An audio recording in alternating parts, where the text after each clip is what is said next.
Me revoici et vous revoilà. Nous allons mener pendant 1 heure exactement, mais pour aussi aller de l'avant. J'ai toujours pas compris, depuis que j'ai le plaisir, l'honneur d'animer des conférences, des colloques, qu'après le déjeuner, il y a moins de monde. Donc c'est une statistique que je vais certainement projeter dans les années à venir, mais merci à vous d'être ici pour continuer véritablement ce process. Je vous demande de vous applaudir très très fort, parce que vous le méritez, vous le méritez. Mesdames, Mesdemoiselles et Messieurs, vous étiez présents pour la séance inaugurale, de haute facture à travers le public et le privé qui ont intervenu. Nous avons, avec la complicité de Zakaria Fahim, trouvé quels sont les moteurs de croissance pour l'Afrique de demain. On parlera de moteurs de croissance, on parlera de beaucoup de choses, mais nous devons absolument nous poser cette question fondamentale pour savoir comment procéder pour la gestion des talents, pour nous préparer véritablement à l'Afrique de demain. Un certain nombre de questions peuvent automatiquement nous interpeller. Quelle serait la définition la plus plausible du talent? Quel processus éducationnel faut-il implémenter pour nous préparer aux divers défis et aux divers challenges à venir? En d'autres termes, honorable assistance, comment faut-il s'y prendre pour développer the right talent at the right place? En matière de réforme, au niveau public et au niveau privé, comment faut-il faire pour chercher, trouver, intégrer et développer les talents?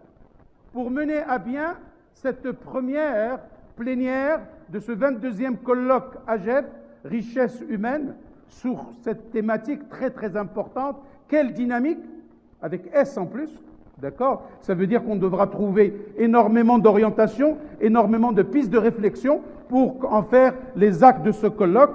Et bien pour ceci et pour cela, j'ai avec moi une grande dame, diplômée de l'École supérieure de commerce de Montpellier, PNB Paribas, Intelsia, LLD Informatique, entre le Maroc et la France. Aujourd'hui, avec nous, depuis 2013, elle a créé Battenborg International Maroc. Sous vos applaudissements, Sofia Sebti.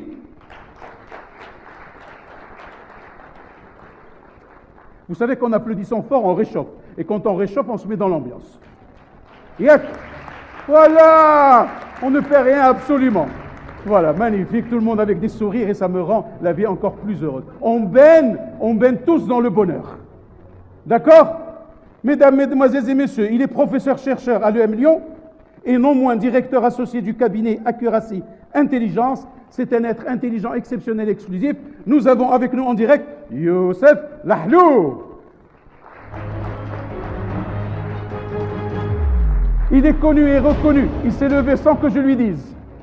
25 ans d'expérience. Il est président de la commission emploi CGM, DRH de NABC et autant en associatif. Hicham Zounet.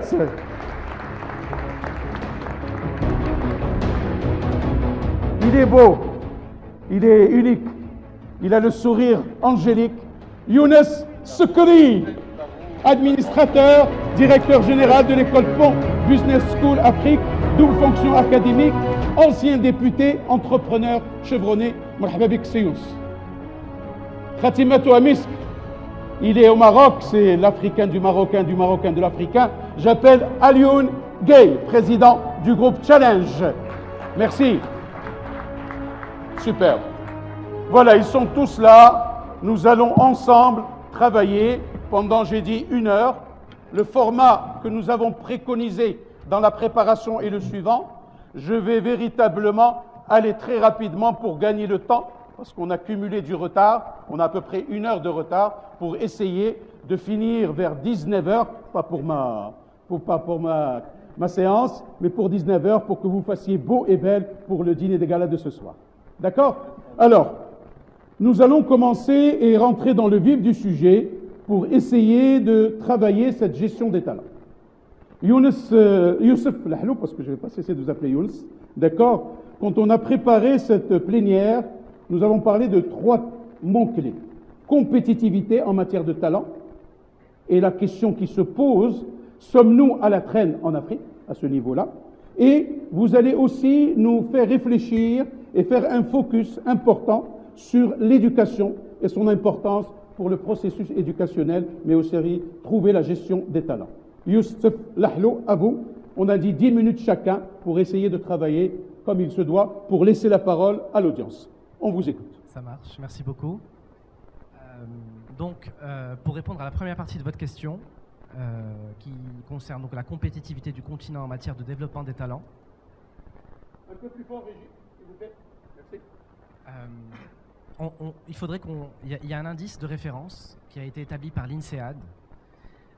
Il s'agit de l'indice mondial sur la compétitivité des talents, qui mesure la capacité des différents pays à attirer, développer et retenir les talents. C'est un indice qui se base sur un certain nombre de facteurs qu'il est utile de rappeler, puisqu'il s'agit en fait des leviers que l'on peut actionner si on veut réellement développer les talents en Afrique dans un sens large. Le premier facteur serait celui de l'environnement réglementaire et commercial, y compris les questions liées à la concurrence, les pratiques de gestion, le fonctionnement des marchés, qui vont réellement créer un environnement propice au développement des talents. Le deuxième facteur à mettre en exergue serait celui de l'attraction des bassins de talents venant de l'étranger. Dans le cas de l'Afrique, on pourrait penser à la diaspora qui a étudié, qui a travaillé à l'étranger et qu'il faudrait capter. Mais il y a aussi une dimension interne où il faudrait supprimer les barrières qui aujourd'hui entravent le développement de certains talents, comme les femmes, en Afrique. Enfin, un troisième facteur qui est tout aussi fondamental, c'est celui de l'éducation. L'éducation qu'il faut appréhender au sens large et qui inclut aussi bien l'apprentissage, la formation initiale que la formation continue. Donc, fort de ces différents éléments, quid de l'Afrique? En fait, on remarque que sur ce classement de 119 pays, 21 pays africains y figurent. Sur ces 21 pays africains, on en a un seul qui est dans la première moitié du classement, c'est Maurice, qui se classe à la 46e place du fait d'un environnement réglementaire qui est assez propice au développement des talents. Ce qui est plutôt à déplorer, c'est que les 2/3 des pays africains du classement se classent dans le dernier quartile, c'est-à-dire entre la 91e place et la 119e place. Le Maroc lui-même est malheureusement classé 96e. C'est dire les lacunes qu'il y a aujourd'hui en Afrique en termes de gestion des talents et plus particulièrement en termes d'attraction, de développement et de rétention de ces talents. Alors, si on s'amuse à voir un peu les points communs entre les différents pays qui ont surperformé dans ce classement, on voit que ce sont des pays où le système éducatif répond aux besoins du marché. Donc il y a cet aspect adaptation, emploi, formation qui est très importante. Ensuite, c'est des pays où il y a des politiques de l'emploi qui favorisent une certaine flexibilité, une certaine mobilité et l'entrepreneuriat. Enfin, dans ces pays-là, il y a une forte concertation entre les gouvernements, les acteurs du système éducatif et les entreprises. Alors, maintenant, ça me fait une transition pour aborder la deuxième partie de votre question, qui est un peu le rôle de l'éducation dans tout ce process.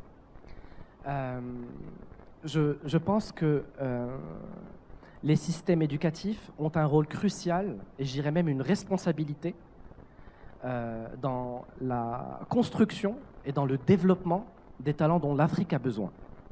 Alors, j'insiste sur « dont l'Afrique a besoin », parce que ça sous-tend une nécessité d'adapter les compétences aux réalités, aux exigences du marché du travail.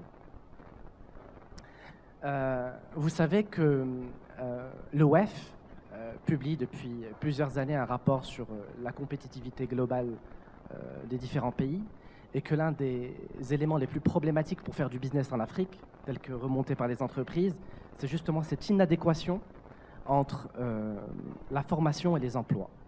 Je pense qu'elle est classée 6e, donc avant même tout ce qui touche aux problèmes de fiscalité ou de législation du travail. C'est dire l'importance d'une adaptation du système éducatif, de la formation, des programmes aux réalités et aux exigences du marché du travail actuel.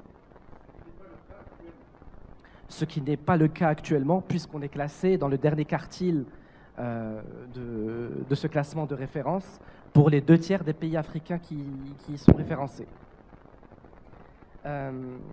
Il faut donc essayer de faire en sorte que les différents acteurs de l'écosystème de l'éducation puissent adapter leurs programmes pour anticiper les métiers et les compétences qui sont nécessaires à l'Afrique. Bon, là j'ouvre une parenthèse pour la refermer très rapidement. Mais quand on parle de métiers dont l'Afrique a besoin, il suffit de faire une analyse des grosses tendances lourdes du développement en Afrique. On a une croissance démographique qui est importante, qui s'accompagne d'une urbanisation rapide. Je pense qu'on est passé de 25% de taux d'urbanisation en 1975 à 40% en 2015, et ça risque de monter à 54% en 2040 selon les estimations de McKinsey. Cette urbanisation rapide va s'accompagner d'un investissement massif dans les infrastructures, avec des besoins estimés à plus de 93 milliards de dollars par an d'ici 2020. Donc tout ça pour dire que des secteurs comme le BTP ont de beaux jours devant eux en Afrique. On peut faire le même raisonnement quand on voit que, par exemple, il y a une émergence des classes moyennes, même s'il y a des divergences en termes de statistiques. Là-bas, dit que 34% de la population africaine fait partie de la classe moyenne, la CFAO 13%. Mais bon, l'idée n'est pas réellement de discuter ces chiffres, mais de dire qu'il y a une classe moyenne aujourd'hui en Afrique qui est en train d'émerger et qui va consommer. Donc, encore une fois, les industries de consommation ont de beaux jours devant eux, avec tout ce qui est santé, agribusiness, retail, distribution. On peut faire le même raisonnement pour les nouvelles technologies de l'information et de la communication. Aujourd'hui, en Afrique, vous avez un taux de pénétration du haut débit qui est de 20% et qui risque de monter à plus de 80% en 2020. C'est dire les opportunités énormes qu'il y a dans ce secteur. Après, je ne rentrerai pas dans le détail sur d'autres secteurs comme le développement durable, l'économie verte, etc. Mais ça, c'était pour un peu illustrer la partie métier. C'est-à-dire qu'on sait aujourd'hui, on est capable d'anticiper les métiers dont l'Afrique a besoin. De même, on est capable aujourd'hui de dire de quelles compétences on a besoin. On est rentré dans ce qu'on appelle aujourd'hui la 4e révolution industrielle, qui est une révolution technologique, où les entreprises et les individus doivent développer un certain nombre de skills. Et parmi ces skills, vous avez du savoir-faire technologique, vous avez de la capacité à appréhender du management organisationnel, la capacité à travailler en mode collaboratif, une certaine flexibilité. Donc, fort de tous ces éléments, les différents acteurs du système éducatif doivent arriver à intégrer dans leur programme, qu'il s'agisse de formation initiale ou même de formation continue, ces compétences qui doivent être en lien et en étroite adéquation avec les réalités du marché. Et si je dois illustrer ça par ce qui est fait à l'EM Lyon, et je finis dans pas longtemps, à l'EM Lyon, par exemple, il y a plus d'une 50aine de partenariats qui ont été signés avec les associations professionnelles et les entreprises pour pouvoir appréhender au plus près les besoins du marché du travail et les exigences des recruteurs. De la même manière, au-delà du corps professoral classique, il y a un certain nombre d'experts qui sont reconnus chacun sur certaines, enfin, qui ont chacun des expertises, qui mettent à la disposition des étudiants pour réellement leur donner cette dimension pragmatique, terrain, qui pourrait leur manquer. Il faudrait aussi stimuler la recherche, l'innovation, pour diversifier même les outils pédagogiques. Il faudrait travailler sur plus de publications, mais aussi élargir les modes de diffusion du savoir. Aujourd'hui, par exemple, à l'EM Lyon, on a mis en place des MOOC totalement gratuits pour donner les clés de l'entrepreneuriat au Maroc. On a mis en place un MOOC sur Introduction to Doing Business in Africa, qui est censé donner des clés de lecture, une grille d'analyse à différents publics sur les challenges, les facteurs clés de succès pour faire du business en Afrique. Donc tout ça, c'est très important. Il faut corréler l'éducation à la réalité du marché du travail. Si l'on veut réellement faire prospérer les talents et faire en sorte qu'ils excellent. Ça nous permettra automatiquement de nous améliorer dans cet indice? Absolument, puisque cet indice, c'est un des facteurs prépondérants dans le calcul de cet indice. Donc, si on fait des efforts en termes de politique d'emploi, avec une législation qui soit un peu moins rigide, si on fait des efforts en termes d'éducation, si on supprime certaines barrières qui entravent le développement de certains bassins de talent, j'ai parlé des femmes tout à l'heure, eh bien oui, automatiquement, on va monter dans les classements. Merci beaucoup Youssef Lahlou de cette contribution pour nous expliciter un constat alarmant et quelles sont les pistes de réflexion et de solutions qui vont nous mener justement à améliorer cette position qui n'est pas à notre honneur. Hicham Zouanet, très heureux de vous accueillir sur le plateau et donc nous souhaiterons, vous en tant que chevronné, essayer de nous donner un petit peu les contextes et les spécificités de l'Afrique et comment peut-on développer ces talents. Mais vous avez souhaité aussi donner votre définition du mot talent. Je vous donne la parole. Comme si Youssef Lahlou, vous avez 10 minutes. Merci beaucoup. Merci Sidi Mohamed. Je reviendrai peut-être à la définition après. La spécificité de l'Afrique. Nous sommes dans un continent qui commence à susciter beaucoup d'intérêt, de beaucoup de puissance.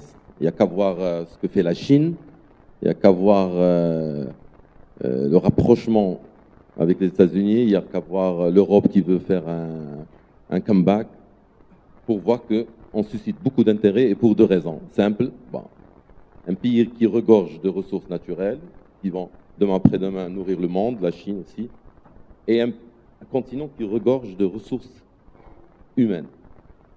Je rappelle quelques chiffres qui ont été cités par mon ami Jamel. 70% de cette population sont des jeunes. Une démographie galopante, 1 milliard de population, 2,5 milliards à l'horizon de 2050. Mais cette richesse, ce potentiel, cette démographie galopante présente le paradoxe que vit l'ensemble des pays en voie de développement. C'est-à-dire, d'une part, elle enregistre un fléau de chômage qui devient assez catastrophique. 1 million de chômeurs par mois, 12 millions par an. Et d'autre part, elles accusent un déficit énorme de talent. Bon, alors d'aujourd'hui, on reste un continent agricole, mais qui est en train de se transformer et il enregistre des besoins énormes dans le BTP, dans la banque assurance, dans les télécoms, dans les IT. Et si on voit rien que ces 5 secteurs, c'est les secteurs sur lesquels le Maroc déjà se positionne dans ces pays africains comme une locomotive de développement. Deux manières pour développer des talents, pour sourcer des talents, pour avoir des talents pour l'Afrique. Soit d'aller chercher notre diaspora, et qui constitue un réservoir assez important en termes de capital humain. Mais la diaspora, à prendre avec beaucoup de pincettes, ils ont eu l'habitude et ils ont pris le pli d'un cadre structuré, d'une qualité de vie, et pour les attirer, il faut se réveiller de bonne heure. Et quand bien même on sera amené à les attirer, on commence à les attirer, j'ai été choqué par voir que cet effet peut être nul par la volonté d'autres ressources à quitter.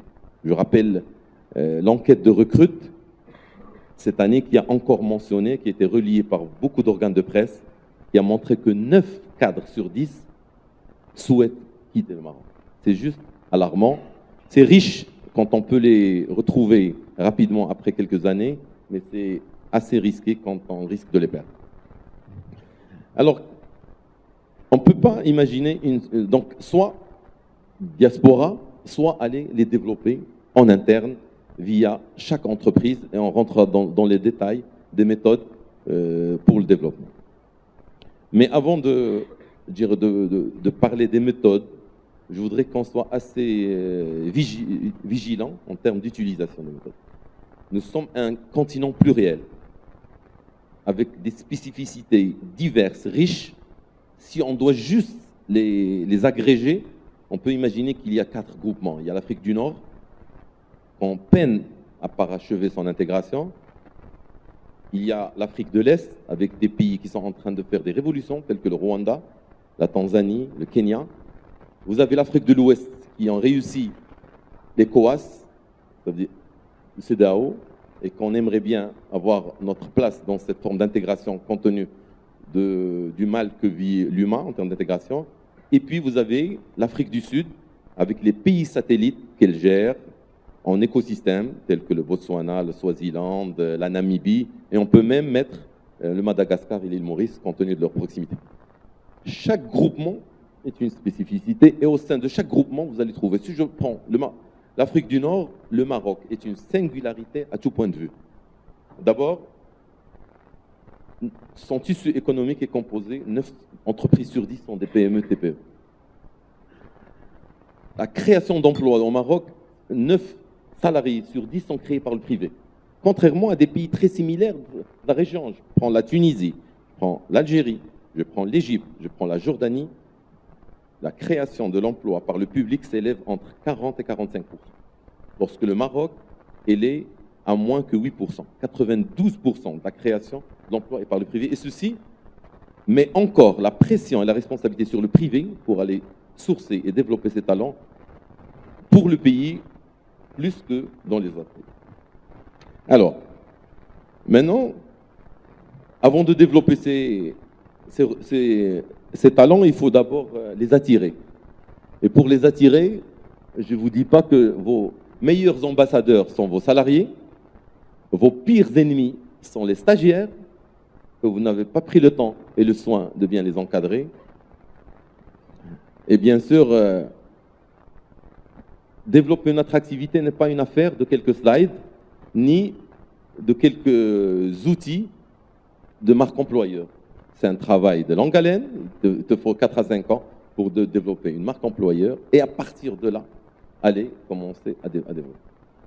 Je ne vais pas beaucoup développer la partie des outils de développement qu'offrent les groupes, je dirais, en matière d'éducation, notamment les programmes leadership. Je vais parler de 4 à 5 moyens de développer les talents dans les entreprises. Le meilleur moyen de développer les talents, c'est de leur donner du travail consistant.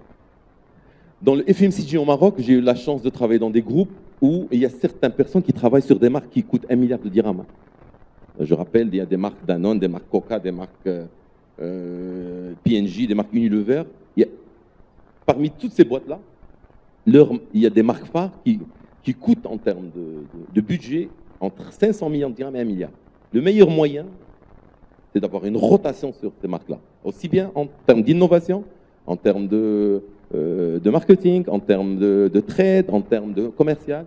Quand on vit une expérience de gérer une marque, c'est déjà, aucun MBA au monde ne peut vous donner ce que peut vous offrir la gestion d'une marque, bien sûr, de façon intégrée, et surtout lorsque vous êtes une boîte qui intègre le 360 degrés sans pour autant, je dirais, prendre des process plug and play venant de la multinationale. Deuxièmement, meilleur moyen de développer des talents, c'est de leur donner des projets. et des task forces.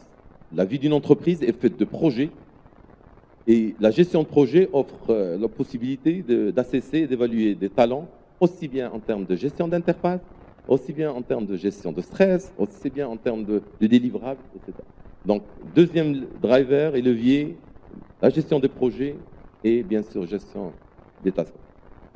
Troisième levier, et là aussi beaucoup de multinationales commencent à l'utiliser, c'est déjà utiliser aussi bien les BU du groupe pour aller décréter et exiger un minimum de short-time assignment. Je dis cette année, je dois avoir 5 personnes ou bien 10 personnes qui doivent séjourner 6 mois dans un autre pays de la même BU et aller travailler sur une mission et prendre au moins un salarié par direction fera une richesse énorme. Quatrième levier ou bien driver de développement, et là on va commencer à s'adresser plutôt à l'externe. Les benchmarks, les périodes, les immersions chez les fournisseurs, les meilleurs apprentissages que prennent nos ingénieurs, c'est ce qu'ils découvrent chez les fournisseurs en termes de veille technologique, en termes de veille concurrentielle. Et surtout, lorsque nos fournisseurs sont trop bavards, vous avez l'air à la manière de récolter énormément. Et puis, je vais parler d'un dernier moyen de développement, c'est bien sûr avec des personnes tierces, aussi bien en interne qu'en externe. Tierces en interne, ça peut être du tutorat, du secondment. Des tierces en externe, ça peut être du coaching. Et bien sûr, viendra enfin, comme dernier levier, l'expatriation. Un expatrié, c'est un investissement pour la boîte. Si on n'en tire pas bénéfices et profits pour qu'il transfère le maximum possible durant les 3 années qui passent, on perd un vrai levier de développement. Merci. Merci beaucoup, Hicham Zouanet, véritablement, qui nous a contextualisé de façon très intelligente ce processus des manières pour arriver à développer les talents. Vous avez parlé de diaspora, vous avez parlé de talent en interne, vous avez également parlé de ce processus pluriel de notre continent à travers 4 pôles, et vous nous avez donné également les leviers tels que les projets, les BU, les benchmarks et en processus d'expatriés. Merci Hicham Zouanet de votre partage, et je m'en vais chez Sofia Sebti en tant que directrice générale de Batenborg International Maroc. Madame Sebti, en partant de la genèse qui est la vôtre, à savoir orienter talent, vous parlez d'acquisition, de développement et de fidélisation technique. Vous donnez le slide, s'il vous plaît. Quel constat faites-vous de ce processus qu'on appelle communément acquisition, développement et talent? Quel constat de la situation actuelle? Quels sont les écarts et besoins talent-entreprise? Et comme l'ont fait vos prédécesseurs, quelles solutions vous apportez grâce à votre réflexion? Merci beaucoup. Sofia Sebti avec nous pour ce panel 1 du 22e colloque. Je vous remercie, Monsieur Sté. Merci, Madame. Je remercie déjà l'AGEF de nous offrir l'opportunité de débattre d'un sujet qui nous est cher, un sujet qui est un enjeu stratégique pour nos clients, multinationales, grands groupes marocains, acteurs dans le public en transformation et établissement de l'enseignement supérieur, ainsi que nos candidats. Un point pour commencer, un indicateur qui nous suit depuis 28 ans que nous existons, notre track record. Plus de 8000 hauts potentiels ont boosté la performance de plus de 800 entreprises. Aussi, une petite citation d'un monsieur qui nous inspire tous les jours, qui est d'ailleurs le mentor de l'inventeur de la solution que nous déployons au Maroc, que nous avons l'exclusivité sur le Maroc et l'Afrique. C'est Monsieur Deming, qui est l'inventeur de la qualité totale, qui dit « L'important n'est pas de faire de son mieux, mais c'est de savoir quoi faire, puis de faire de son mieux. » Alors, d'où parlons-nous? C'est important déjà de préciser que Batenborg International est un cabinet orienté candidat. C'est vraiment ça qui, moi, m'avait séduite quand on m'avait approché à Paris, quand j'étais chez BNP Paribas. Batenborg International, c'est un cabinet à l'origine hollando-belge qui a 28 ans d'existence, qui en fait était spécialisé depuis le départ sur les fonctions cadre dirigeant et sales et marketing. Donc nous, au Maroc déjà, et en Afrique, première adaptation, dès la première année, nos clients historiques nous ont demandé d'élargir à toutes les fonctions clés, ce que nous avons fait, mais également, nous nous sommes rendus compte par un focus sur les compétences comportementales. J'ai eu l'opportunité d'exercer une fonction équivalente à Paris, et je me suis rendu compte à quel point au Maroc et en Afrique c'était encore plus important. Donc effectivement, l'autre différenciation et l'autre adaptation par rapport aux préoccupations de nos clients locaux a été d'élargir notre offre au talent management, qui inclut le talent acquisition, mais également l'accompagnement des talents durant toute la vie de l'entreprise, la performance durable jusqu'à l'outplacement. Donc en fait, notre ambition avant tout, en tant que lien, parce que c'est vrai qu'avec les multiples allers-retours entre nos candidats, donc orientation forte, notre cœur de cible, c'est la première chose que nous ayons faite quand nous avons intégré le marché marocain, c'est d'aller voir les plus beaux talents du marché. Donc ces allers-retours entre le candidat, les établissements de l'enseignement supérieur qui sont nos clients, puisque nous avons une spécialisation sectorielle, et nos clients entreprises font que nous souhaitons vous faire bénéficier effectivement d'une vision et de ce qui est important pour le développement des talents. Peut-être avant d'aller un peu plus loin et vous apprendre à nous connaître, 3 principes qui sont clés chez Baten Borch. D'abord, vous servir. Vous servir, c'est amener clairement ce qui est attendu en termes de besoins implicites, mais aussi de besoins explicites, mais également de besoins implicites. L'autre valeur, l'autre principe, c'est la confiance, c'est des intérêts alignés. Et enfin, le respect, c'est apporter toujours plus que ce qui va être attendu de nous. Donc, nos axes de travail par rapport au développement des talents. D'abord, effectivement, Hichem l'a fait, mais qu'est-ce qu'un talent? En tout cas, pour Baten Borch, ce qu'il faut préciser, ce n'est pas tous les candidats. Un talent, c'est le collaborateur, cadre intermédiaire, middle management ou cadre de direction. Également, ce que j'aimerais préciser, c'est qu'il n'y a pas de talent dans l'absolu, il n'y a que des talents relatifs. Et pour nous, un talent répond à 3 questions. Donc vraiment, ce qui va rythmer effectivement les différentes solutions qu'on partagera avec vous, c'est ces 3 questions. La première, en entonnoir, elle est nécessaire, mais elle n'est pas suffisante. C'est « Can he do the job ?» Ce sont les compétences techniques, c'est le diplôme. La deuxième question, ce sera « Will he perform the job ?» Will he perform the job, ce sont les compétences comportementales, donc les fameuses soft skills. Et la dernière, qui est la plus subtile, d'ailleurs toujours inspirée par Deming, nous sommes certifiés ISO 9001 version 2015. Nous couvrons effectivement toute la chaîne, et la question la plus importante sur laquelle je repasse après le business facilitator, le consultant, c'est will he stay in the job, c'est évaluer la motivation et l'inspiration du candidat par rapport à une opportunité. Donc, le premier constat très fort, j'ai eu le plaisir hier d'avoir un petit déjeuner. On organise régulièrement des petits déjeuners thématiques sectoriels avec l'aéronautique et l'automobile, donc essentiellement des directeurs généraux et des DRH. Et clairement, ce qui est ressorti, c'est une tension et un besoin fort sur l'encadrement intermédiaire de bon niveau. Donc ça, c'est le premier point très fortement remonté. Autre constat, c'est clairement, vous l'avez partagé également, c'est aujourd'hui des compétences, une inadéquation entre les attentes des clients et ce que peuvent proposer effectivement les talents du marché.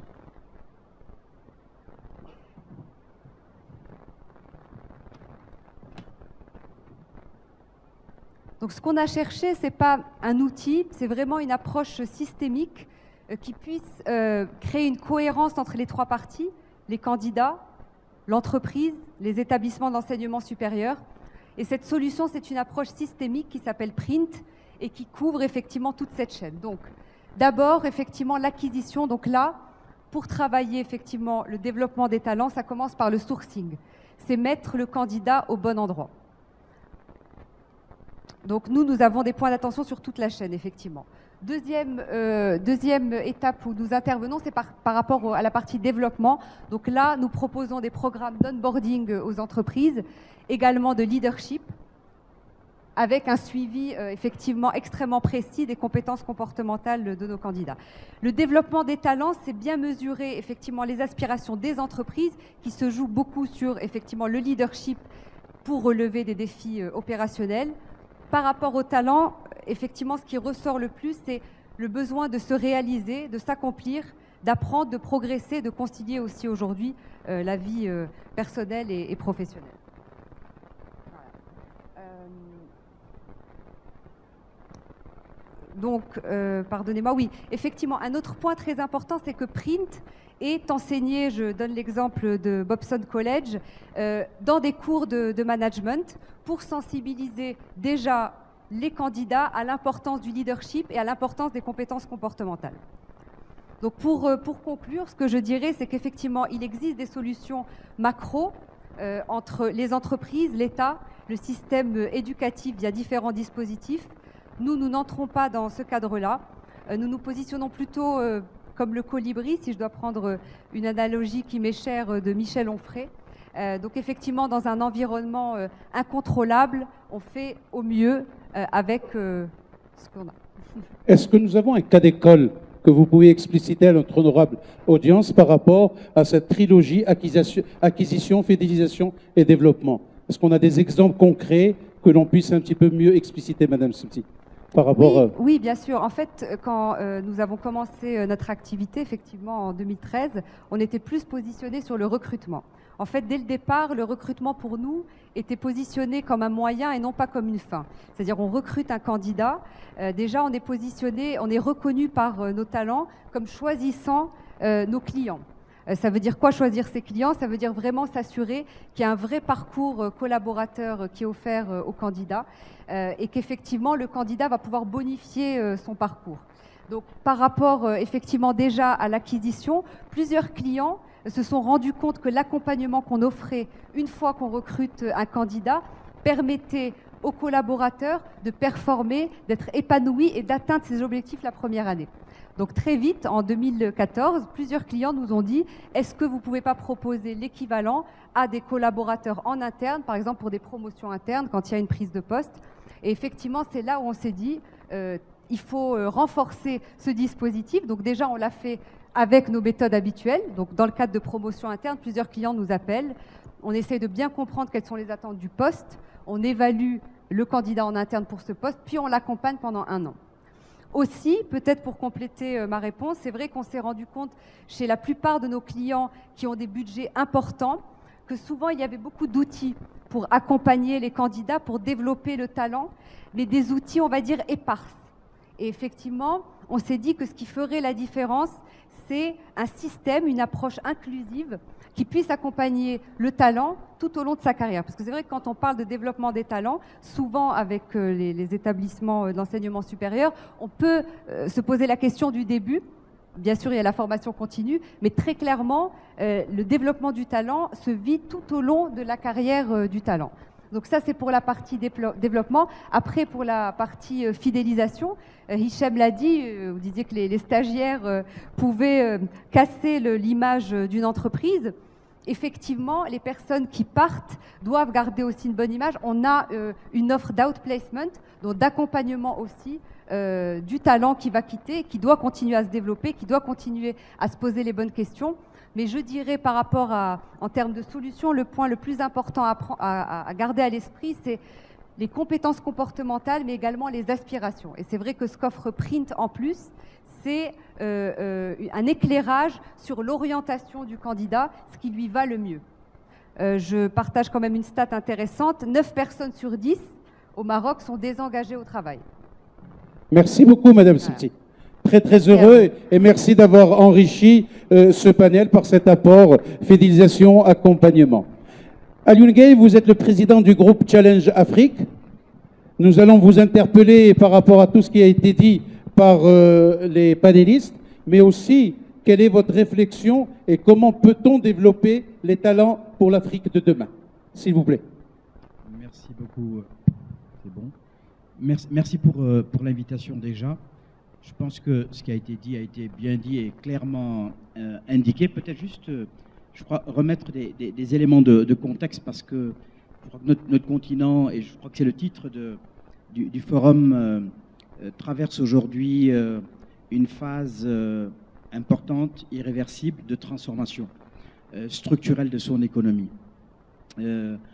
Pour faire court, en fait, aujourd'hui, il ne s'agit plus simplement d'exporter des matières premières en l'état, mais de les transformer sur le continent.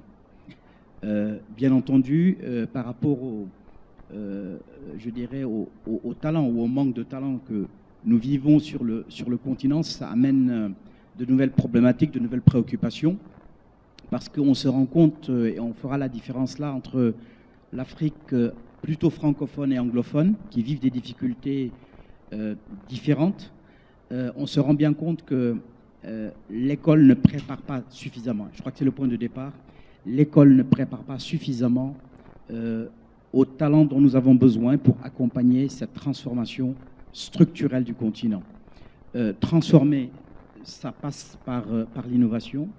L'innovation, c'est de la recherche-développement, mais ça commence d'abord par l'enseignement des sciences. Or, sur ce plan-là, nous avons un passif qui est très lourd, sur tout ce qu'on appelle les STEM, Sciences, Technologies, Electronic Mathematics, où nous ne produisons pas suffisamment d'intelligence scientifique. Ça, c'est un problème. Nous avons de brillants sociologues, historiens, géographies, j'aime beaucoup d'ailleurs, mais aujourd'hui, on est dans une phase où notre développement a besoin de plus d'ingénieurs, a besoin de plus de techniciens, bref, en s'appuyant sur les sciences.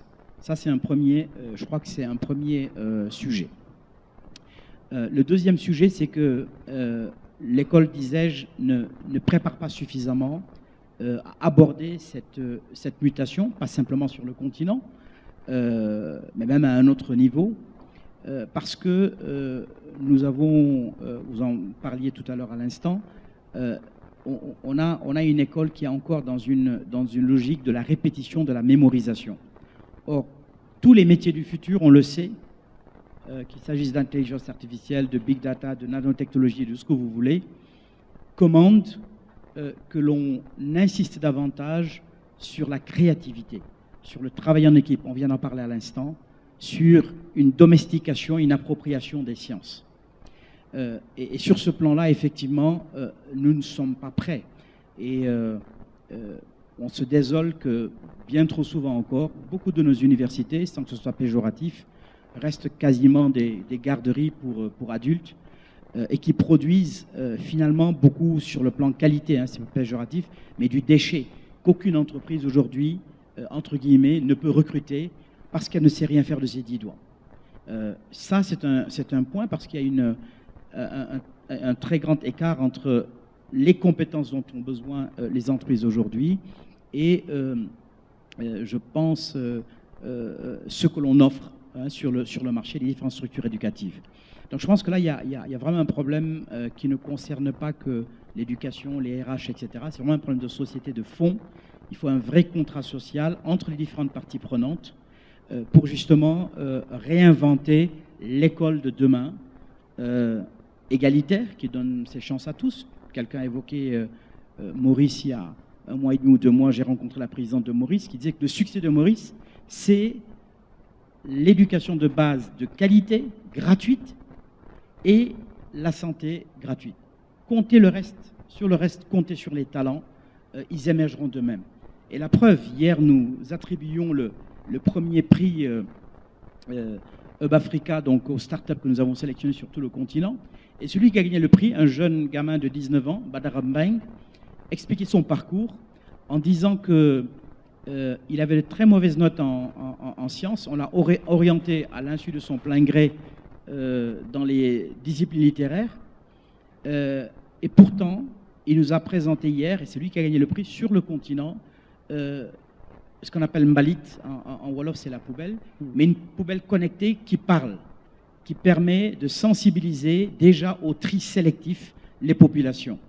Vous voyez comment est-ce qu'un système, parce qu'il n'est pas bien adapté, risque je dirais, d'écarter, de laisser échapper des talents. Donc vous pouvez imaginer la destruction, les machines à destruction, je dirais, de talents. Pourquoi? Parce qu'on reste encore trop arc-bouté sur les systèmes de sélection, en particulier dans le système francophone, qui malheureusement n'intègre pas la pluralité des intelligences. Aujourd'hui, on le sait, les intelligences sont multiples. Tout le monde connaît Howard Gardner. Elles sont logiques, mathématiques, c'est vrai, mais elles peuvent être émotionnelles. Vous êtes spécialisé RH, vous côtoyez cela tous les jours. Elles sont également relationnelles, elles sont musicales. Donc, cette variété d'intelligence, aujourd'hui, le système tel qu'il existe ne nous permet pas de le prendre en compte. C'est un grand sujet qu'il nous faut adresser.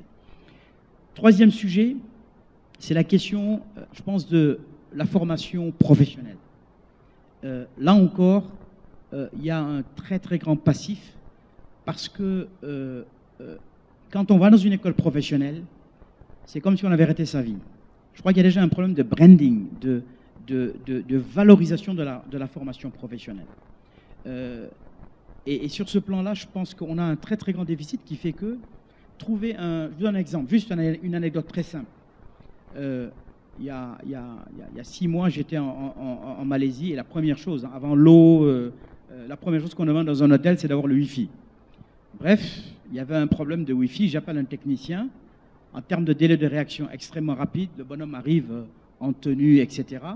Mais il a une approche, il m'a réglé en l'espace de 5 minutes, il m'a réglé le problème. 3 semaines plus tard, je me retrouve à Conakry, dans un hôtel du même standing, et je pose la question, j'ai un problème de Wi-Fi.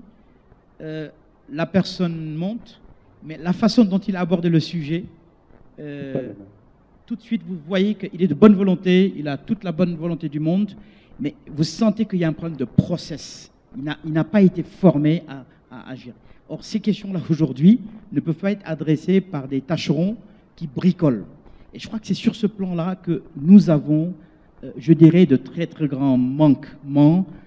C'est ce que j'appelle vraiment le manque, c'est le chaînon manquant, c'est le middle management. Ça, on a un problème. Parce que tout à l'heure, on évoquait la question de la diaspora. Effectivement, en termes de talent, nous avons beaucoup de talents dans la diaspora qui ont ces doubles avantages d'avoir bénéficié de ce qu'on appelle exposure.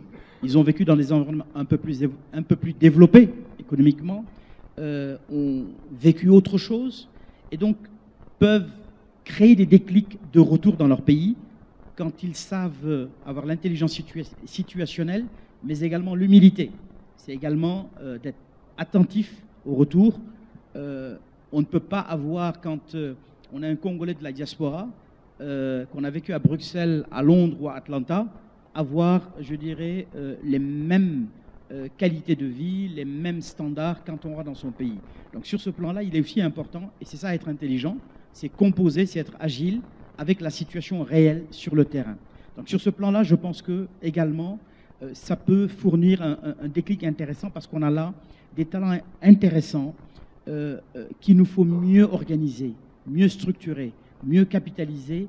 Et eux sont d'autant plus ouverts à cela que, en particulier les Africains, qu'ils soient du Nord ou du Sud, sont toujours très attachés à leur environnement, à leur pays d'origine, et de plus en plus au continent. On oublie trop souvent qu'aujourd'hui, 4/5 des migrations se font sur le continent lui-même, pas simplement en dehors du continent. Et je crois que ce qui est intéressant, c'est qu'on observe aujourd'hui ce mouvement des repats, des gens qui reviennent sous différentes formes, soit en venant se réinstaller dans leur pays d'origine ou sur le continent tout simplement, en s'appuyant sur des hubs, Casablanca, Jobourg, Nairobi, ou alors en transférant des fonds.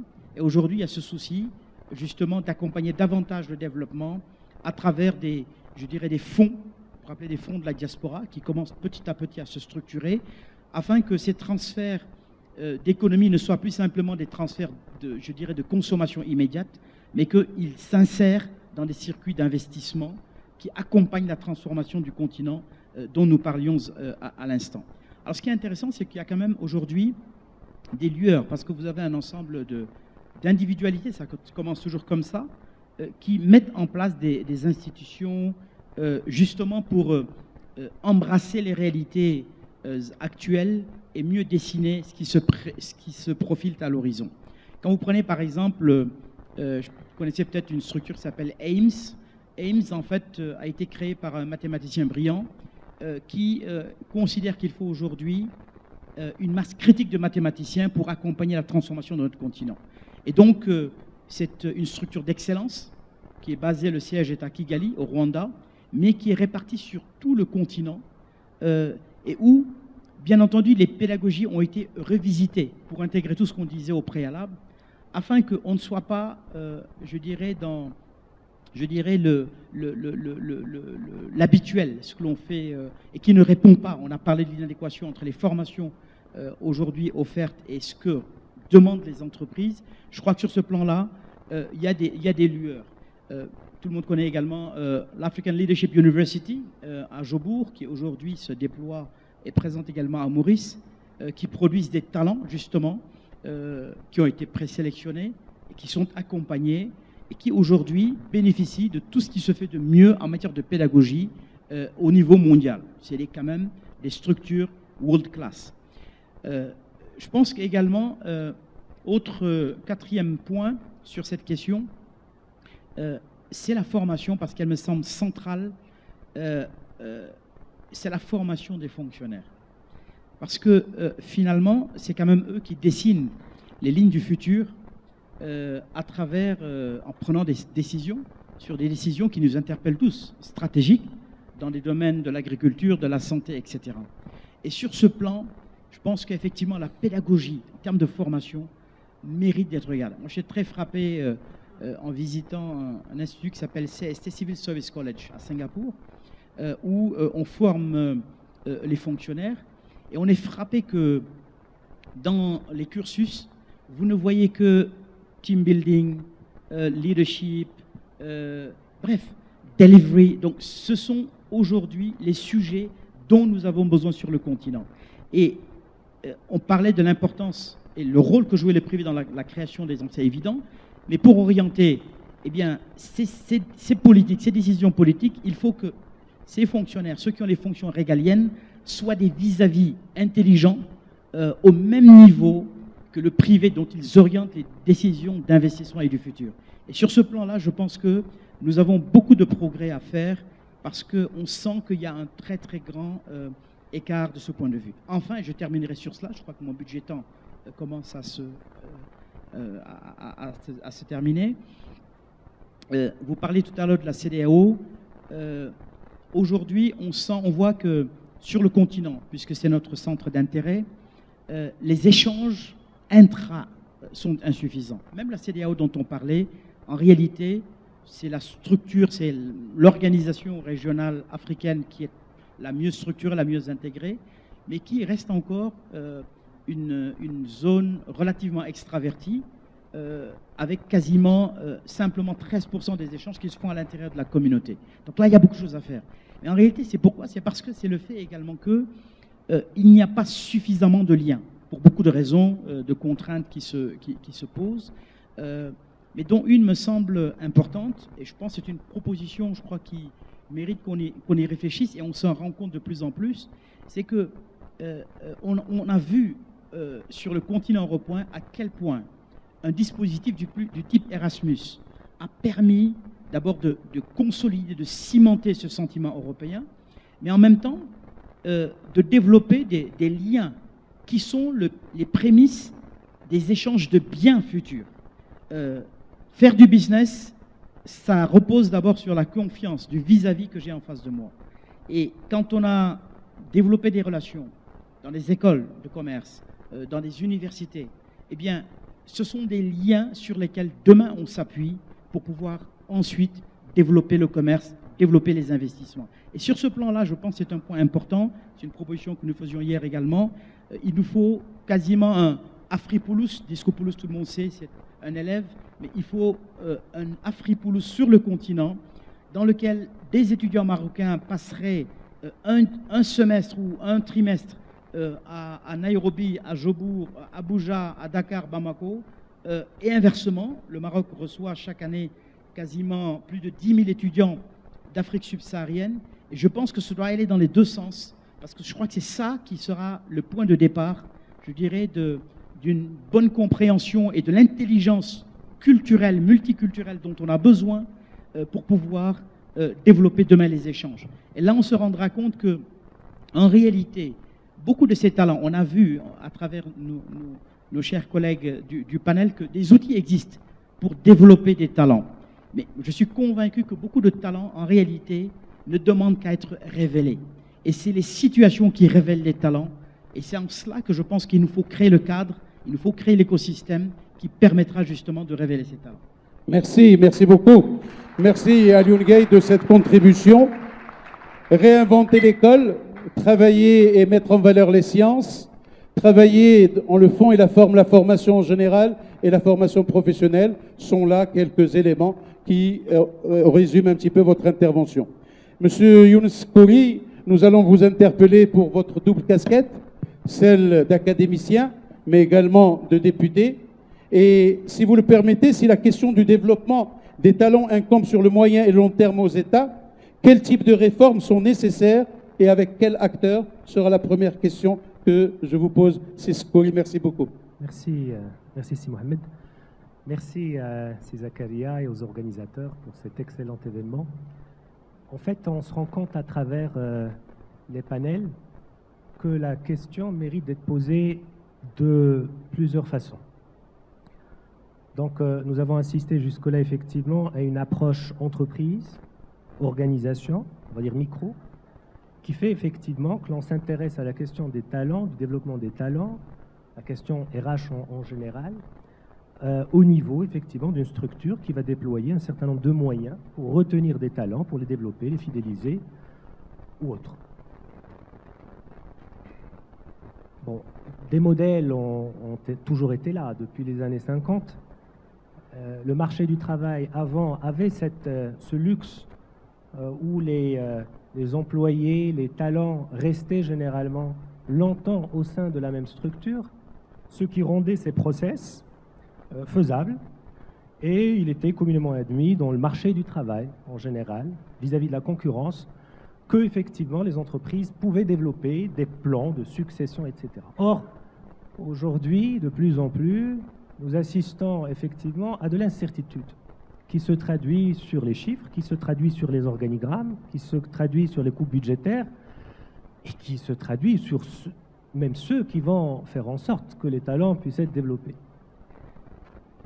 Et donc, nous nous retrouvons finalement avec deux tendances. Des gens qui ne veulent tout simplement pas du tout s'occuper du développement des talents parce qu'ils se disent pourquoi allons-nous développer des talents si la concurrence va le faire pour nous? Et donc, on recruterait de l'extérieur. Et ceux, effectivement, qui s'acharnent et qui veulent absolument déployer des efforts, et ça coûte de plus en plus cher. Une étude très récente de l'année dernière est sortie, elle est enseignée partout dans les universités du monde. Elle a été publiée à Harvard. Et qui, bon, les takeaways, c'est 4 grandes on va dire, directions pour développer les talents, et je ferai le lien avec les réformes, parce que c'est ce qui fait qu'il y a un problème d'échelle. Il y a des choses qu'on ne peut plus faire à l'intérieur d'une entreprise et qu'il faut absolument ramener à l'échelle supérieure. Première chose, bon, l'étude, elle dit qu'il faut s'inspirer du supply chain pour le monde des ressources humaines par rapport à cette question de talent dans la logique du stock. Supply chain, c'est-à-dire les entreprises ont évolué, les gens ne stockent plus. C'est un peu comme les ressources, ça coûte de plus en plus cher de les stocker, de les entretenir, et donc on va faire en sorte qu'on ne les stockerait plus. Avec 4 principes directeurs. Le premier, c'est faire un dosage entre make and buy. Make, c'est-à-dire en interne, donc investir, etc., dans les talents pour les retenir, et buy, c'est les prendre du marché. Et donc d'où cette dimension qui devient de plus en plus stratégique au sein de l'entreprise, de dire les talents, c'est un investissement. Et donc, si je vais investir, quels sont les plus précieux sur lesquels je ferai un investissement en interne par rapport à ceux que j'achèterai qui sont plus common on the shelf, un peu qu'on trouverait pas dans un supermarché, mais... Deuxième aspect très important pour le développement des talents, toujours à l'échelle microscopique, c'est cette question d'incertitude. Il y a tellement d'incertitudes, on ne peut plus être sur des programmes de 2 ans, de 3 ans, ou même d'une année. Il faut avoir des programmes plus courts, en alternance entre, je pense que vous l'avez dit, c'est Hicham tout à l'heure, effectivement, pour mettre les gens entre la formation et le... Troisième élément important, c'est la question de comment est-ce que les entreprises, comment faire en sorte qu'elles augmentent le retour sur investissement. Et là, vous n'avez pas plusieurs choix. Un, c'est l'intrapreneuriat, parce qu'il y a des gens que vous ne pouvez plus retenir de toute façon. Voilà, donc il vaut mieux développer du business avec eux s'ils ont une expertise avérée, que de les laisser partir, végéter un peu dans la nature. Et deuxièmement, comment rester en contact avec ceux qui vous ont quitté? parce que pour des crises particulières ou des moments importants ou une reprise économique, vous aurez le moyen de les reprendre. Et dernier élément, c'est comment effectivement réussir cet équilibre entre employeurs et employés, parce que les stakeholders et les shareholders, les horizons ne sont pas les mêmes, dépendamment de la structure capital, enfin, du capital de l'entreprise, les actionnaires, leurs enjeux, etc., etc. Donc, quand vous regardez la question de façon microscopique, vous avez des outils, vous avez des axes, mais vous avez aussi des limitations qui sont claires. Beaucoup de gens ont réfléchi, ils ont dit, on pourrait effectivement ramener ça à l'échelle d'une nation ou d'un secteur qui s'organise pour pouvoir offrir des plateformes qui permettraient effectivement une meilleure gestion intelligente, on va dire, de ces talents-là, parce que de toute façon, vous avez des asymétries dans le marché de travail, relations employé-employeur, la force, le law enforcement, entre ce qu'on appelle the jury and de facto policies, c'est-à-dire vous avez des lois qui vous disent que si quelqu'un a bossé chez vous, que si vous lui avez financé des formations, etc., vous pouvez verrouiller vos contrats de travail, mais après, s'il part, vous avez beau le suivre, le poursuivre en justice, le marché du travail, la pression, la question sociale, les permissions politiques, l'opinion publique, la médiatisation des affaires fait que vous allez être perçu de toute façon comme étant un très mauvais employeur qui est un peu qui fait un peu la chasse aux sorcières. Donc, l'échelle de l'État devient une échelle importante. Or, le problème, c'est que dès que vous êtes à l'échelle d'une nation, vous avez un premier problème immédiat, vous n'avez pas de DRH au niveau d'un pays. Un ministre d'Emploi n'est pas un directeur des ressources humaines. D'ailleurs, chez nous, ça ne s'appelle plus le ministère de l'Emploi. C'est le ministère du Travail. Le travail, ce n'est pas l'emploi. Bon, bien sûr, dans les missions du ministère, l'emploi, mais la dénomination donne une idée sur l'importance qu'on donne au sujet et les efforts qu'on déploie pour les atteindre. Donc, quand vous prenez une décision à l'échelle d'un pays, vous faites face à 3 paradigmes compliqués qui font que vous ratez généralement vos réformes, et c'est pour ça que ça ne marche pas en fait à chaque fois. Enfin, ça marche, mais de façon timide. Vous êtes dans le paradigme de la rationalité qui est le préféré de ces talents. C'est-à-dire, moi, si je suis une personne qui a de la valeur sur le marché de l'emploi, je veux être reconnu, je veux des règles claires, je veux avancer dans la clarté, et bon, voilà, je veux une visibilité. C'est la rationalité, qui est, je dirais, qui est le parent pauvre des politiques publiques, qui obéissent à 2 autres paradigmes. Le paradigme sociologique, qui fait que si vous voulez vous occuper sérieusement d'une problématique, d'un problème, il faut que le niveau que ce problème soit exacerbé, que l'ampleur du problème soit telle que la pression sociale, les médias, l'opinion publique fait que vous n'arriverez plus à retarder la solution. Et donc, si vous êtes au niveau managérial, vous êtes assujetti à ce calendrier qui a un input sociologique et à un autre calendrier qui a un input politique qui obéit au temps court des gouvernements. Comme vous le savez bien, les mandats, c'est sur 5 ans dans des pays démocratiques, et l'Afrique se démocratise. Donc la question se pose, parce que les talents ne se gèrent pas sur 5 ans, sur 4 ans. Vous ne mettrez jamais en place les bonnes plateformes à l'échelle d'un pays. Jack Welch, qui est la grande référence sur le sujet, il a mis en place un programme sur une dizaine d'années, il a mis en place un pool où il a mis en place des gens. Et ces talents, pour qu'ils puissent les récupérer à la fin en tant que dirigeant, à moins de 40 ans pour diriger toute la boîte, il s'est posé la question, ce type-là, il est brillant à 24 ans, mais il va suivre, excusez-moi, sa copine dans une filiale dans un pays où ça paie bien. Et donc, sur 5 ans, ça ne sera plus la personne idoine pour. Cette autre personne a des besoins pressants d'argent parce qu'il a des aspirations plus immédiates, il est dans l'immédiateté du financier, donc il va être dans la filiale où les primes sont les plus importantes et qui n'est pas nécessairement la plus stratégique en matière de réflexion, d'intégration pour l'entreprise, pour l'État, pour le secteur en question.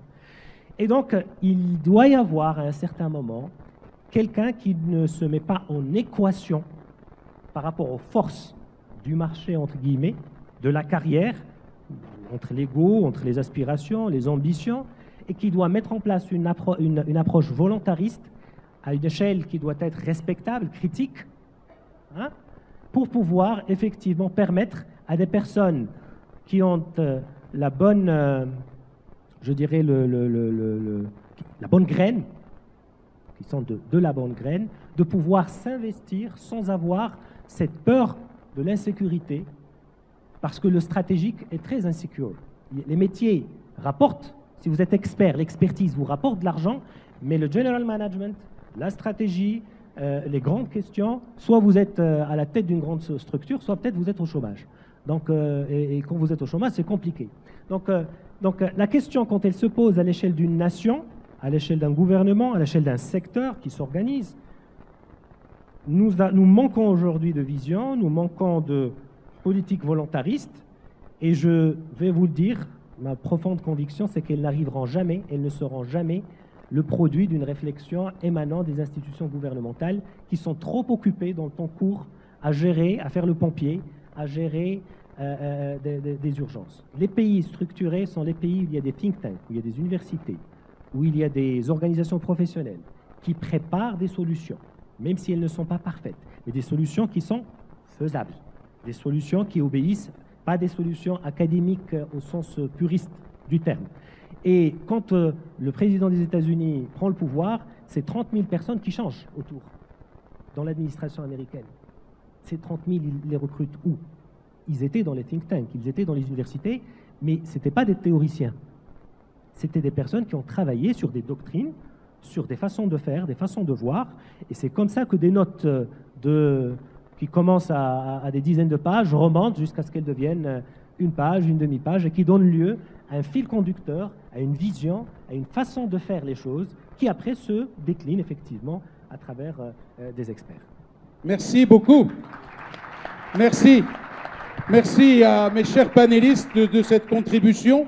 Et je m'en vais vers l'audience pour cette session de questions et de réponses. Nous allons prendre un petit quart d'heure. J'ai déjà une dame, un monsieur. Je vais en prendre deux ici. C'est Mohamed. Et enfin, une quatrième personne. On restera pour trois et on verra. Une quatrième personne avec le doyen, avec plaisir. Mademoiselle, aurez-vous la gentillesse? Voilà.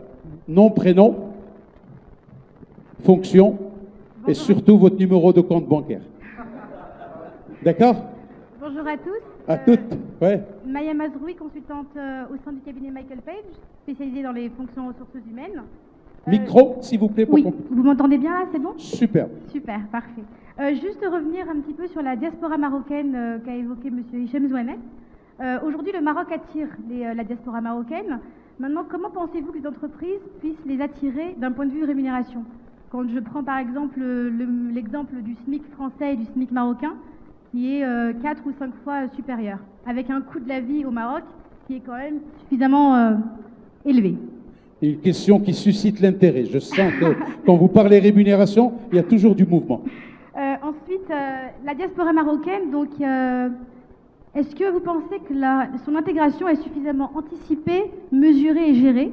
Parce que c'est quand même un véritable changement de code socio-professionnel. Est-ce que vous pensez que les entreprises qui sont très attirées par cette diaspora l'ont suffisamment réfléchi? Et le troisième point, qui je pense est un sujet RH des années à venir, c'est la génération Y et Z à gérer, qui restent maximum 2-3 ans dans l'entreprise et qui ont l'impression qu'ils ont fait le tour. Comment pensez-vous que nous soyons capables de les fidéliser et d'en faire de véritables potentiels pour l'entreprise? Merci. 3 questions pour le prix d'une. Je vais aller chez M. Abdelatif Komat, doyen de la faculté des sciences juridiques, économiques et sociales de Casablanca. S'il vous plaît, c'est Komat. Merci, cher ami Testi. En fait, je me sens un peu interpellé. Tout à fait. Je suis doyen d'une des plus grandes facultés du Maroc, qui est la faculté des sciences juridiques, économiques et sociales de Casablanca. Et effectivement, cette question me concerne directement parce qu'on a beaucoup parlé de formation. Je suis d'accord avec les panélistes sur en fait, nous sommes au cœur de la dynamique en matière de richesse humaine. Alors, bien évidemment, je partage un peu le constat par rapport au manque, notamment de tout ce qui est accompagnement, de tout ce qui est développement personnel et interpersonnel, qui sont des dimensions fondamentales chez un futur cadre, parce qu'effectivement, nous avons une formation, je dirais, entre guillemets, de qualité en matière de technique, mais ce qui reste à développer, c'est cette dimension, un peu de prise d'initiative, de leadership, toutes ces dimensions comportementales.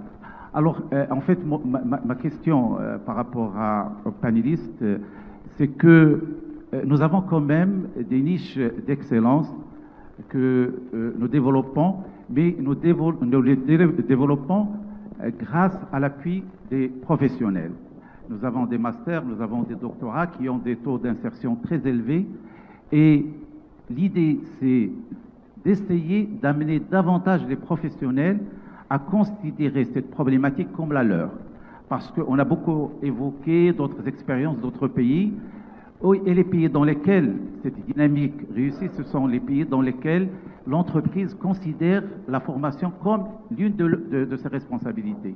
Et ce qu'on souhaiterait, c'est que, avec la CGEM, dans laquelle il y a une commission relations université-entreprise, dans d'autres instances, que l'on ressente davantage d'implication, non pas seulement de faire le constat de l'extérieur, mais de s'approprier cette problématique, parce qu'on le sait tous, la problématique de la formation, c'est une problématique nationale, c'est une problématique de société, et on voudrait qu'il soit partagé par tout le monde, et non pas de faire le constat de l'extérieur et de ne pas participer à la résolution de cette question, qui est une question complexe, effectivement. Merci, Monsieur le doyen.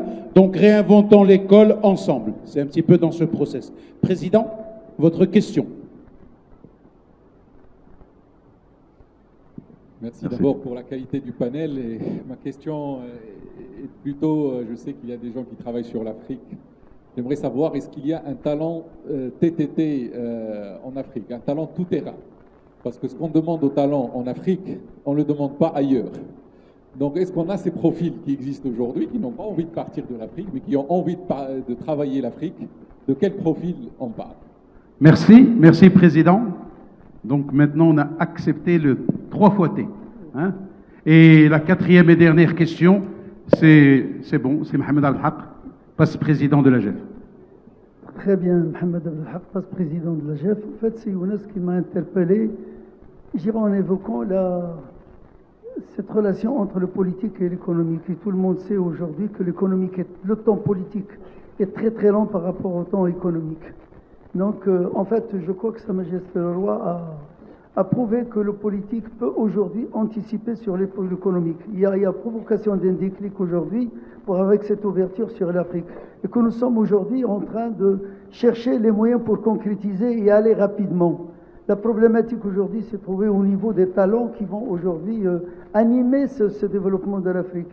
Est-ce que c'est l'entreprise, parce qu'en fait c'est l'entreprise au Maroc qui est créatrice de l'emploi, est-ce que c'est l'entreprise qui doit s'adapter aux talents ou que c'est les talents qui doivent s'adapter à l'entreprise? La problématique, à mon sens, elle est dans le sens du développement que prend l'entreprise. Si nous comptons, et je suis d'accord avec vous sur le politique aujourd'hui pour faire bouger les choses, je crois qu'on va attendre trop longtemps. Je crois que l'économique aujourd'hui, le déclic a été provoqué, il va falloir qu'on avance très rapidement pour avoir notre place aujourd'hui dans l'enceinte des nations développées. Je crois qu'aujourd'hui, le Maroc a un rôle fondamental à jouer dans ce sens-là. Quant à cette problématique de talent et tout ça, je crois qu'il ne faut pas se faire trop de problèmes. L'essentiel, c'est qu'il y a une planification de développement, il y a une orbite de développement qui est tracée en fait par les politiques. Il va falloir qu'on avance et qu'on avance assez rapidement, et je vous remercie. Merci pour cette contribution. J'ai oublié le matin de féliciter nos amis de l'AGEF pour cette organisation impeccable, et je suis sûr aujourd'hui que les résultats ne seront que bien, et je vous félicite vous-même, le maître de cette cérémonie. Vous avez été exceptionnel ce matin. Merci. Et pas cet après-midi. Merci. D'accord, vous l'avez compris. C'était la page pub. C'était la page pub de cet après-midi. Mais vous êtes un monsieur qui est pour moi une inspiration. C'est Mohamed Abdelhak. Quand j'ai eu le plaisir d'adhérer à la GEF, c'est aussi grâce à vous. Voilà. Je vous remercie. Voilà, on se rend la monnaie. Hein. Voilà, c'est magnifique. Bien, hein. On les applaudit très fort. Voilà, donc nous sommes interpellés. Diapora, quelques questions. Nous sommes interpellés sur l'académique, sur la formation. Nous sommes interpellés sur le politique. Et nous sommes interpellés également de ce profil de M. le Président Zakaria Rabia sur les 3 T, un profil tout-terrain. C'est Hicham. Merci. Merci, mademoiselle, pour votre question. Alors, quand je dis diaspora, ils ne sont pas attendus que sur le salariat. Diaspora avec l'EU9, avec l'expérience d'ailleurs, on les attend beaucoup plus sur l'entrepreneuriat et éventuellement l'entrepreneuriat beaucoup plus que sur le salariat. Maintenant, venons-en au sujet salariat du diaspora. Il faut démystifier un sujet et un vrai watch-out sur le coût du travail au Maroc. Nous commençons à avoir l'un des coûts du travail les plus chers en Afrique. Deuxième SMIC en Afrique, après l'Afrique du Sud, plus cher que la Roumanie, la Bulgarie et un 3e pays européen, membre de l'UE. Salaire des dirigeants. Les salaires des dirigeants des top 30 n'ont plus rien à voir, à envier au salaire des dirigeants des top CAC 40 en France. Maintenant, la problématique, c'est qu'on est un marché petit en termes de taille. Si on draine beaucoup, on n'aura pas beaucoup de place avec des positions qui offrent des salaires équivalents. Mais sur le plan salarial, nous commençons à voir un coût du travail, aussi bien sur les charges sociales, l'un des coûts de charges sociales les plus élevés au monde, et on n'en a pas pour notre argent, avec un premier petit filet social qui est l'IPE, alors que quand on paye en Suède du 19%, 20% des salaires bruts en charges sociales ou en France, on a 3 cascades, on a 3 strates, on a 3 filets sociaux. Au Maroc, on n'en a pas. Donc, on paie plus cher, le coût du salaire est plus cher. Attention, et heureusement, tout ne se, je dirais, le salaire en absolu ne vaut rien. Moi, je peux payer une personne 3 fois plus si sa productivité peut refléter le coût de son salaire. Pour la partie qualité de vie, adaptation. Alors là, on va revenir à la définition du talent. Si quelqu'un du diaspora veut intégrer le pays, il faut qu'il intègre également le code. On n'a pas les mêmes qualités de vie, mais l'adaptation. Quand on définit, j'ai oublié tout à l'heure de définir le talent dans l'entreprise, il est beaucoup moins divers. On converge beaucoup plus que sur le concept de la sémantique. On converge vers le croisement de 2 critères. La performance durable, on la croise avec le potentiel. Et ce potentiel, c'est un code d'attitude et de comportement dont l'adaptation au contexte pour quelqu'un qui vient du diaspora s'avère capitale. Si quelqu'un vient et on doit tout adapter pour lui, il n'est pas le talent attendu. Et dernier point sur la génération Y, là il n'y a pas photo. Là on est obligé de s'adapter. Je crois que si Maslow était là, il aurait mis le Wi-Fi dans les besoins basiques. Attends, quand on rentre dans un restaurant, on demande le Wi-Fi avant le...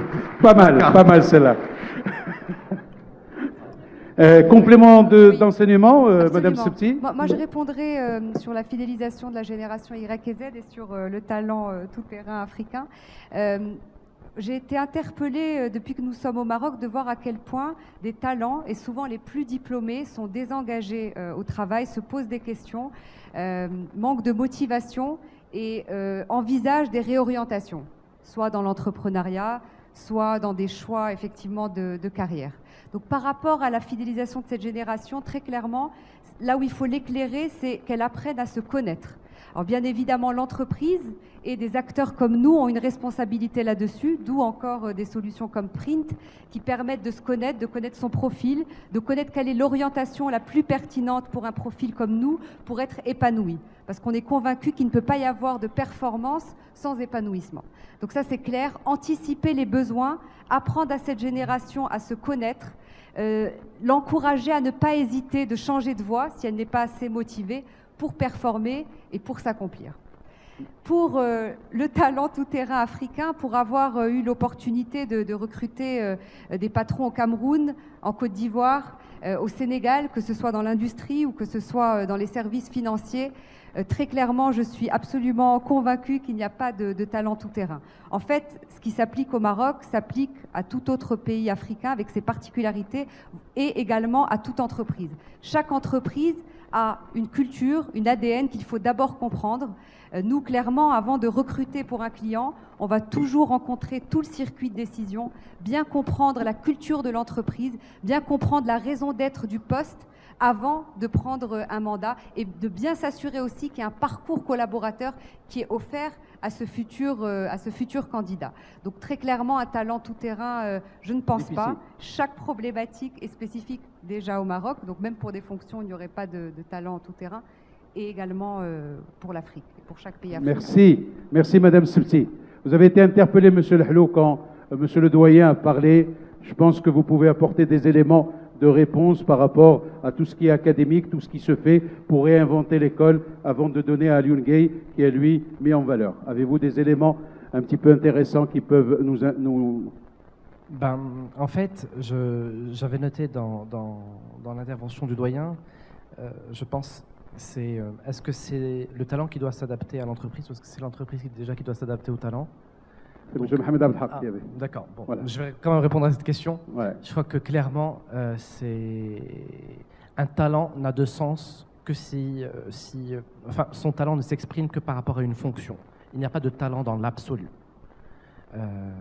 Donc, l'entreprise doit a un certain profil qu'elle recherche, et c'est au système éducatif de préparer au mieux la construction et le développement de ce talent pour que, j'ai envie de dire, la greffe prenne le plus naturellement possible. Je voulais aussi rebondir sur la partie génération Y, génération Z. Enfin, aujourd'hui, le grand problème, c'est qu'on est dans une société de services, et donc il y a une perte de sens. Donc c'est cette quête de sens qui n'était pas là dans les générations précédentes où les gens étaient embarqués dans... savaient réellement pourquoi ils travaillaient, où il y avait un sentiment de contribuer à la production de quelque chose. Là, les gens ont pour beaucoup l'impression enfin, il y a beaucoup de vent, ce qui implique une démotivation, de ce qu'on appelle aussi le bored out. Et donc il faut accepter aussi le fait que les modèles ont changé, qu'il y a plus de flexibilité dans le travail, qu'il y a dans une seule vie, des fois on va plusieurs fois changer de métier, d'où l'importance justement de l'éducation, de la formation continue pour pouvoir s'adapter le plus rapidement possible aux mutations rapides du marché du travail. Merci Youssef Lehlou. Si on scourit le côté politique un petit peu... Moi j'ai une anecdote en 2 mots. On va la partager ensemble. Voilà, si vous permettez, et j'en ai tiré pas mal de conclusions et de messages. On raconte, c'est un peu comme les fables de La Fontaine. Et on raconte qu'il y avait une poule. Et, une poule oui, une poule. Je connais celle du corbeau. Là. Mais La Fontaine n'a rien à voir avec l'histoire. Une poule et un bœuf. L'histoire, à l'origine, c'est une poule et un cochon, mais on l'a adapté on s'adapte. Voilà. Une poule et un bœuf, voilà, ils étaient en train de discuter, ils voulaient faire une sorte de joint venture, donc un petit business ensemble. Et ils se disaient, bon voilà, on va investir en quoi? La poule, elle dit, écoute, on fait un business dans la bouffe, dans la restauration, etc. Le bœuf dit, oui, c'est une très bonne idée. Et le bœuf dit, bon, ladies first, qu'est-ce que vous proposez pour l'enseigne, pour le nom, Elle dit, faisons un resto qui vend le khlié. Khlié, pour ceux qui ne savent pas, c'est des œufs avec de la viande. Et bien c'est là que le bœuf a dit, non, arrête. Moi, je ne suis pas avec toi sur ce business. Bon, pour la poule et le cochon, c'était egg and bacon. Donc, elle dit, non, moi, je ne suis pas avec toi sur ce business. Parce que toi, tu vas venir le matin, tu vas nous donner des œufs, donc tu vas repartir. Et moi, il va falloir que je coupe de mon propre corps pour pouvoir fournir... C'est l'attitude générale qu'on a aujourd'hui dans les générations, dans les gouvernements privés, dans les dirigeants dirigés, etc. Et cette approche égalitariste de plus en plus exprimée dans nos sociétés par rapport à une approche de l'ordre et de la... vous allez toujours trouver des gens qui viennent, qui expriment une forme de contribution au sujet, dans la direction d'une entreprise, dans une stratégie, dans la construction d'un projet, à l'image de la poule, c'est une contribution, puis elle s'en va.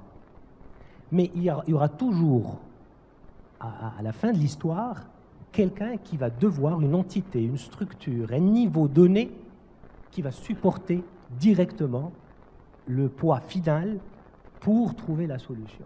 Tant que nous n'avons pas les mécanismes à l'échelle microscopique de l'entreprise, à l'échelle interprofessionnelle et à l'échelle étatique, d'un rééquilibrage entre ces deux attitudes de concerner et d'impliquer, c'est la poule et le bœuf, tant qu'on ne rééquilibrera pas, je ne pense pas qu'on sera dans une logique de construction d'une solution à dimension civilisationnelle. Parce que c'est au-delà, c'est des attitudes qu'on parle, c'est pas juste des process qu'on va dérouler qui donneront de l'effet. Merci pour l'anecdote, mais c'est Younes, pour la projection. Qui est la poule, qui est le bœuf? Moi, je pense que quand vous êtes dans la responsabilité, vous êtes le bœuf. D'accord. Voilà. Bien. Merci. Monsieur Alioune Gueye, vous avez mis en place ce processus de réinventer l'école. Monsieur le doyen a réagi. Comment pouvez-vous nous donner ample information et une communication adéquate pour qu'on puisse comprendre ce processus de réinventer l'école? Parce que je pense que c'est un élément important dans la réussite de trouver, de découvrir et de développer les talents. S'il vous plaît. Monsieur le doyen a raison, et je pense que la vraie problématique qui s'adresse à tous nos pays, c'est la vitalité démographique qui fait qu'aujourd'hui, on a le sujet de l'éducation de masse de qualité. Voilà la problématique. Hier, j'étais avec le président de l'université, il m'indiquait que dans toutes les facultés de sciences, ils n'ont pas de problème d'insertion professionnelle. Là où on a le problème, c'est au niveau des humanités, ou des sciences de gestion souvent, parce que c'est là où s'agglomèrent beaucoup qui ont moins peut-être de facilité dans les sciences et qui viennent, je dirais, un peu encombrer ces facultés. Donc il y a un problème de nombre qui se pose. Mais je crois que l'interpellation de monsieur le doyen, elle est de dire qu'aujourd'hui, il nous faut une pédagogie inversée, en particulier avec le patronat. Et c'est pour ça que je parlais tout à l'heure de contrat social. Ce n'est pas que l'affaire de l'université, ce n'est pas que l'affaire du politique. Et il est important, on a des exemples de pays qui, même pour des raisons d'attractivité de l'investissement, on oublie trop souvent quand on regarde des pays tels que l'Asie du Sud-Est, parce que c'est plus proche de nous, leur émergence économique est plus récente, la Malaisie ou Singapour, quand ils ont commencé, je dirais, à investir dans le capital humain, la première chose qu'ils aient faite, c'est de faire le tour, le roadshow des multinationales et de dire de quelles compétences avez-vous besoin. Et nous nous chargeons de les former, de manière à ce que ces entreprises venant s'installer dans leur pays trouvent des compétences, entre guillemets, prêtes à l'emploi. Donc je crois que c'est important que les entreprises prennent cela à corps et intègrent leurs besoins, fassent cet effort de prospective. Il y a une très belle publication en France, par exemple, qui s'appelle le CREDOC, qui dit voilà les métiers de l'avenir. Et on les chiffre. Donc c'est quand même un indicateur suffisamment important. Le deuxième élément, et c'est pour ça, sur ça, je ne suis pas tout à fait d'accord avec Sekouri, je regarde un peu, tout le monde parle du Rwanda, je dirais, mais je pense que c'est un cas d'école qui est intéressant.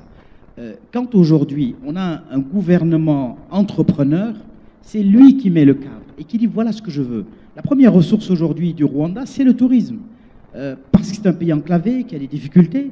Donc le gouvernement a mis en place ce qu'il faut pour qu'on valorise justement la formation professionnelle. Par exemple, dans le secteur du tourisme, eh bien, quand il y a une orientation qui se fait une fois que les gamins sont bacheliers, eh bien, dans la pondération, on va valoriser ceux qui veulent aller vers des métiers justement du tourisme plutôt que vers d'autres formations en sociologie, en anthropologie, etc., quel que soit leur intérêt par ailleurs. Et je crois que ça, c'est important, et c'est ça un gouvernement entrepreneur qui parle le même langage que le privé, puisque c'est lui le premier recruteur, je dirais, en termes de création d'emplois. Donc, troisième point sur la question du tout-terrain. Je voulais juste dire que je suis tout à fait d'accord avec vous, sauf que moi, je parlais du Maroc. Voilà. Donc, je suis tout à fait d'accord avec vous. On est dans les benchmarks. C'est pour ça que je donne des exemples. Je parlais du cas du Rwanda, c'est peut-être l'Éthiopie également. Donc, je crois que c'est intéressant de partager ces benchmarks. Cette idée de tout-terrain a suscité un débat et je donnerai tout de suite, tout à l'heure, à Riah Rizlen un petit peu la parole. Alors, la question du tout-terrain, on a également des cas. Et c'est la raison pour laquelle, quand je disais la diaspora, c'est le meilleur des deux mondes, quand elle a l'humilité qu'il faut, eh bien, on a vu des structures portées par des Africains. Je ne fais pas de la publicité, mais quand on prend un cabinet comme Afrique Search, qui était en avance sur son temps, il y a 20 ans, a créé le premier cabinet en France avec pour objectif de mettre une main-d'œuvre de qualité à travers la diaspora pour remplacer, entre guillemets, des expatriés français, belges, etc., en offrant des salaires relativement moins élevés, c'est un fait, mais en démontrant à ces entreprises-là que vous allez avoir du capital humain bien formé à Londres, Paris, etc., qui a une meilleure intelligence culturelle de son environnement et des territoires. Et ceux qui ont été recrutés comme ça, à Paris, Londres, Bruxelles ou ailleurs, ne sont pas forcément revenus dans leur pays d'origine. Et c'est ça que ça veut dire. C'est que même ces individus, quand ils ont occupé des postes au niveau des multinationales, à Nairobi sans être Kenyan, au Togo sans être Togolais, eh bien justement, ont développé cette intelligence culturelle, multiculturelle, et qui a donné des résultats, je dirais, d'excellentes factures. Mais aujourd'hui, notre sujet, c'est également qu'il nous faut l'émergence de champions africains, et on les voit venir. Au Maroc, on en a beaucoup. De plus en plus, on en voit sur le continent, NCA, EcoBank et que sais-je encore, où vous avez des talents fabriqués sur place. Et je crois que c'est ça le troisième level qu'il nous faut aujourd'hui massifier pour que définitivement la question de la génération et de la rétention des talents sur notre continent, eh bien, que nous la prenions sérieusement en charge. Merci, merci. Merci beaucoup. Oui, oui, je vous écoute, la régie. Oui, bien sûr. Info Express en direct et en live avec Anwar Al-Alaoui. Flash Info Express, effectivement, pour un souci de bonne organisation de cette fin de journée. Et comme vous le savez, vous avez été sur le programme informé qu'il y a un dîner de gala à l'honneur de la présence qui va être organisé au restaurant Malak Emerald qui est juste à côté de l'hôtel en haut du Boudabar. Et pour une bonne organisation, et comme nous avons sous-traité cette réception, c'est une agence qui gère ça complètement, l'accès au restaurant, il est uniquement sur présentation du carton d'invitation. Les cartons noirs qui vous ont été délivrés, pour les personnes qui n'ont pas encore reçu leur carton, au desk de la GEF qui est à l'entrée de l'hôtel, il y a toute l'équipe permanente de la GEF qui gère ça pour ceux qui n'ont pas encore reçu ou qui n'ont pas encore récupéré. Je répète, aucune personne ne sera acceptée sans ce carton d'invitation. On ne voudrait pas qu'il y ait des mauvaises surprises, mais je vous en prie, pour ceux ou celles qui ne l'ont pas encore récupéré, il y a le stand de la GEF à l'entrée de l'hôtel. Marois et les équipes vous attendent pour les récupérer. On vous réserve énormément de surprises. La journée n'est pas encore finie, on découvrira d'autres choses. Merci Simon et désolé. Merci, je redonne la parole à la régie. Merci Anwar. Donc vous avez compris, pas de carton, pas de soirée. Pas de, voilà. Voilà, tout à fait madame, vous avez bien compris. Soyez munis. Nous revenons sur le site, ici en direct. Et Rizlan voudrait intervenir très rapidement, Rizlan, sur le TTT. Vraiment, oui, votre concept, Zakaria Arbi'i, a été unique et exceptionnel. Il faut le certifier. S'il vous plaît, Rizlan, mettez-vous un peu debout avec votre permission, avant de clore les choses de ce premier. Merci. En fait, je voulais juste, mais je pense que M. Gay a répondu déjà à ce que je voulais dire. Mais effectivement, aujourd'hui, ce qu'on attend des talents, c'est qu'ils doivent être agiles, avoir une capacité d'adaptation, être flexibles. Hicham a parlé aussi d'innovation, pouvoir apprendre rapidement. Donc un talent tout-terrain, oui, c'est ce dont on a envie, ça existe, puisqu'aujourd'hui, il a été prouvé que 75% de la réussite professionnelle est due à l'intelligence émotionnelle. Donc aujourd'hui, ce qu'on attend, c'est plutôt des talents et des compétences personnelles, et toutes les compétences techniques, on arrive à les acquérir. Donc, merci Rizlan, merci beaucoup de ta contribution. Mesdames, Mesdemoiselles et Messieurs, en mon nom personnel et au nom du comité d'organisation de ce 22e colloque, je remercie Alioune Gay, Younes Kouri, Youssef Lahlo, Sofia Sebti et Hicham Zouanet. Dites-moi, Quand je vous vois comme ça, je me dis que vous êtes très en forme. Super. Première question. Nous avons tous pris la décision de travailler ensemble. Non, vraiment, c'est nul, hein? Non, elle ne veut pas travailler ensemble, elle veut travailler toute seule. Super, c'est des choses qui arrivent. Dites-moi, vous voulez me faire plaisir? Chouïa, ça fait, hein? Moi, je me rappelle Jacques Brel. Jacques Brel disait, on a vu souvent rejaillir le feu de l'ancien volcan que l'on croyait trop vieux.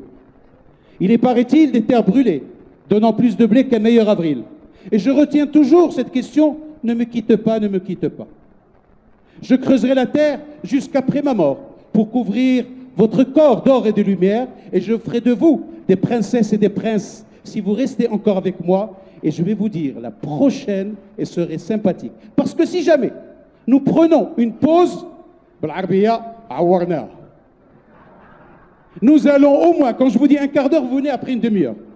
Est-ce que vous êtes d'accord? Et là, je veux entendre un tollé de sympathique. Ouais! Est-ce qu'on branche sur la plénière 2? Super, tout le monde, ah oui, démocratie, j'ai compris. Omar Ben Aini, come on!